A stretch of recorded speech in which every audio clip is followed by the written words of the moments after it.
امید ہے آپ سب خیریت سے ہوں گے۔ اگر آپ نے ابھی تک ہمارا چینل سبسکرائب نہیں کیا تو اسے ابھی سبسکرائب کر لیں اور بیل آئیکن کو دبانا بالکل بھی مت بھولیں۔ شکریہ۔ نمبر 10، گناہ۔ گناہ ایک طاقتور زمیندار ملک حیات خان کے گرد گھومتا ہے جو خود کو اس وقت ایک بے بس حالت میں پاتا ہے جب اس کی بیوی گل نور اپنے بیٹوں کے ٹیوشن ٹیچر احمد کے ساتھ بھاگ جاتی ہے۔ تسلی کی تلاش میں ملک کے سسرال نے تجویز پیش کی کہ وہ اپنی دوسری بیٹی گل مہر سے شادی کر لے اور ہچکچاتے ہوئے ملک اپنے پیچھے چھوڑے گئے بچوں کی خاطر راضی ہو جاتا ہے۔ تاہم پیچیدگیاں اس وقت پیدا ہوتی ہیں جب ایک پرعزم ایس ایچ او صبیحہ جائے وقوع میں داخل ہوتی ہے۔ وہ اس کیس کی تفتیش شروع کرتی ہے اور ایسے شواہد سے پردہ اٹھاتی ہے جس سے پتہ چلتا ہے کہ گل نور کی گمشدگی محض آنکھوں سے ملنے والا ایک دھوکہ ہے۔ نمبر 9، جندو۔ جندو ڈرامہ اندرون سندھ کے دیہاتی اور دیہی ماحول کے بارے میں ہے جہاں جاگیردارانہ نظام غالب ہے۔ اندرون سندھ جزیرہ نما کے جاگیردار عوام کو اپنے جوتوں کی دھار پر رکھتے ہیں۔ یہ سندھ کے ٹیلوں میں لوگوں کی پدرانہ نظام اور حالت زار پر روشنی ڈالتا ہے جہاں ایک مضبوط لڑکا اس کے خلاف کھڑا ہے۔ جندو ایک طاقتور نوجوان جو ظالم مرد جاگیرداروں کے خلاف کھڑی ہو سکتی ہے کا کردار ہمایوں ملک نے ادا کیا ہے۔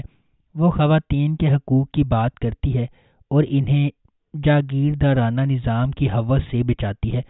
اندرون سندھ کے بارے میں بصیرت حاصل کرنے کے لیے یہ ڈرامہ سیریل دیکھتے رہیں۔ نمبر 8، بے شرم۔ بے شرم 3 خواتین سارہ، مشال اور صوفیہ کے گرد گھومتا ہے اور ان کے علاوہ اس سیریل میں ملک رضا اور زاہد احمد بھی کہانی کے مرد ارکان ہیں۔ بے شرم گلیمر انڈسٹری، اعلیٰ طبقے کے خاندان اور اس کی جدوجہد کے سماجی مسائل سے نمٹتا ہے۔ حیدر بخت ایک خواہش مند سیاستدان ہے جو ملک کو بہتر بنانے کا منصوبہ رکھتا ہے اور مشال کے مقابلے میں اپنی بہن اور والدہ کے ساتھ ایک چھوٹے سے گھر میں رہتا ہے۔ ہمنا کی منگنی اپنی پھوپھی زاد بھائی قدیر سے ہوئی ہے جو ایک سرکاری دفتر میں کام کرتا ہے اور اس کی ایک بہن صبا ہے۔ سکندر حیدر کی والدہ کا بھائی ہے جو حیدر کے سیاست میں آنے کے خلاف ہے اور چاہتا ہے کہ صبا حیدر سے شادی کرے لیکن حیدر انکار کرتا ہے کیونکہ وہ اپنے کریئر پر توجہ دینا چاہتا ہے۔ نمبر 7، چپ رہو۔ کہانی رامین کے گرد گھومتی ہے جو اپنے والدین کے ساتھ اپنی بہن مینال اور بہنوئی نویر سے ملنے اسلام آباد سے کراچی آتی ہے جن کی اس پر ہوس بھری نظریں ہیں۔ وہ اس کی عصمت دری کرتا ہے اور زبردستی اسے خاموش رہنے پر مجبور کرتا ہے۔ نمیر کا کزن عازر رامین سے شادی کا خواہش مند ہے۔ نمیر کے ساتھ زیادتی کے بعد وہ عازر سے شادی کرنے سے گریزا ہے کیونکہ اسے لگتا ہے کہ وہ نمیر جیسا ہی ہو سکتا ہے۔ نمبر 6، رشتے کچھ ادھورے سے۔ گیتی اور کرن 2 بہنیں ہیں جن کے دوستانہ تعلقات ہیں۔ جہاں گیتی اپنی ماں کے زیادہ قریب ہے، کرن کو اس کے والد زیادہ پیار کرتے ہیں۔ ان کے والد ایک انتہائی سخت آدمی ہیں جو اپنی بیوی کی مسلسل توہین کرتے ہیں اور ہر غلط کام کے لیے اسے مورد الزام ٹھہراتے ہیں، یہاں تک کہ جب یہ اس کے اختیار میں نہیں ہے وہ پسند نہیں کرتا کہ اس کی بیٹیاں بہت زیادہ سماجی ہوں اور شرمناک رویے میں مشغول ہوں جیسے گانے، ناچنا یا ٹی وی دیکھنا۔ نمبر 5، شرط۔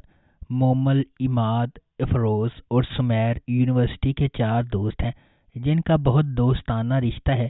عماد کو مومل سے محبت ہے لیکن مومل سمیر سے محبت کرتی ہے۔ ایک دن جب عماد مومل کے پاس اس کے لیے اپنے جذبات کا اظہار کرنے جاتا ہے تو اس نے اسے کہا کہ پہلے اس کی تجویز سمیر کے پاس لے جائے۔ عماد چونک جاتا ہے۔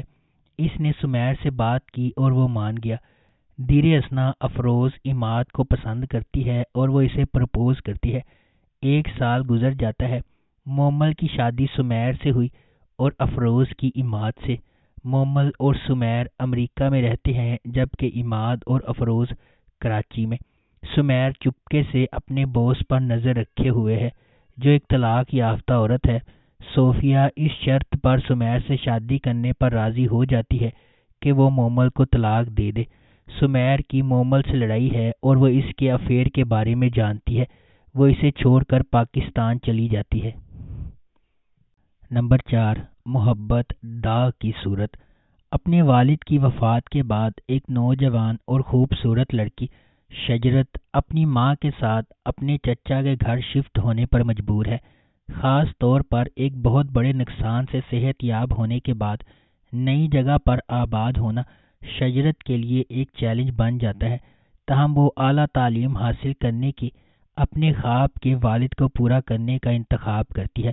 شجرت کی کزن آفاق کے قدامت پسند خیالات جلد ہی اس کے لیے ایک مسئلہ بن جاتے ہیں اور اس کے ارد گرد کی زندگیوں کو پابندیوں سے بھر دیتے ہیں، تاہم وہ اصولوں کی خلاف ورزی کرتی رہتی ہے۔ ایک معزز گھرانے سے تعلق رکھنے والا سینان ہے جو یونیورسٹی میں شجرت کا بینچ میٹ ہے۔ چند ماہ قبل سینان کا اپنی ذاتی المیہ اسے معاشرے میں ذلت کا آسان ہدف بنا دیتا ہے۔ شجرت کی مہربان طبیعت اسے سینان کے قریب کرتی ہے اور وہ جلد ہی ایک دوسرے سے محبت کرنے لگتے ہیں۔ نمبر 3، حادثہ۔ حادثہ تسکین کی زندگی کی پیروی کرتا ہے، جو ایک مضبوط اور رائے رکھنے والی عورت ہے جو اپنے پیارے شوہر اور بچوں کے ساتھ ایک خوش اور کامیاب زندگی گزارتی ہے۔ اس کے بڑے بیٹے کی شادی کی تیاریاں جاری ہیں، تاہم ایک اچانک اور ہولناک واقعے نے تسکین کی دنیا کو ہلا کر رکھ دیا ہے، جس کے نتیجے میں وہ اپنے انجام سے دو چار ہو جاتی ہے۔ اس کی ایک بار مواد والی زندگی اب جذبات، صدمے اور غیر یقینی صورتحال کا ایک پیچیدہ جال ہے۔ جب وہ اپنی زندگی کو دوبارہ حاصل کرنے اور آگے بڑھنے کے لیے جدوجہد کر رہی ہے، کیا تسکین کو شفا اور صحت یاب ہونے کی طاقت ملے گی؟ کیا اس کا خاندان وہ مدد فراہم کر سکتا ہے جس کی اسے اشد ضرورت ہے؟ ان کی حرکیات کیسے بدلیں گی جب وہ غیر متوقع افراتفری کا مقابلہ کریں گے جس نے اس کی زندگیوں کو گھیر لیا ہے؟ نمبر 2، سرے راہ۔ ڈرامہ سرے راہ مجموعی طور پر تبدیلی کو اپنانے اور پاکستان کی خواتین کے لیے تمام وزن کم کر کے اونچی اڑان بھرنے کے خیال پر بحث کرتا ہے۔ سرے راہ ایک غیر معمولی طور پر لکھا گیا ڈرامہ ہے جس میں ان کہانیوں پر بحث کی گئی ہے جو ہمارے چاروں طرف بکھری ہوئی ہیں، لیکن بدقسمتی سے ہم ان پر روشنی ڈالنے سے کتراتے ہیں۔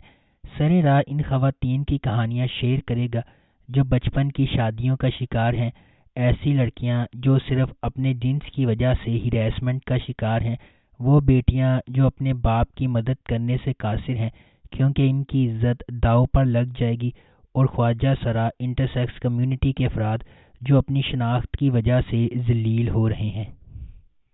نمبر 1، مائری۔ مائری ایک غیر معمولی تحریر کردہ ڈرامہ ہے جس کی کہانی معاشرے کے بوسیدہ تانے بانے کو اجاگر کرتی ہے۔ کم عمری کی شادی ایک ایسا مسئلہ ہے جو ہمارے معاشرے میں رائج ہے اور مائری اسے خوبصورتی سے پیش کرتی ہے۔ اینی ایک 15 سالہ خوش مزاج اسکول کی لڑکی ہے جو اپنے چچا کی مرضی کی وجہ سے اپنے کم عمر کزن سے شادی کرنے پر مجبور ہے۔ جیسے جیسے ڈرامہ آگے بڑھے گا، ناظرین بچپن کی شادیوں کے خطرناک نتائج دیکھیں گے جو معصوم بچپن کو ہمیشہ کے لیے تباہ کر سکتے ہیں۔ بچپن ایک ایسی چیز ہے جس کی حفاظت کی جائے۔ ایک بار آپ جب اس سے باہر جاتے ہیں، آپ اسے ہمیشہ کے لیے کھو دیتے ہیں۔ پہلے بچوں کو کھلنے دو۔ اگر آپ کو ہماری یہ ویڈیو پسند آئی ہے تو اسے لائک کریں، شیئر کریں اور ہمارے چینل کو سبسکرائب کرنا بالکل بھی مت بھولیں۔ شکریہ۔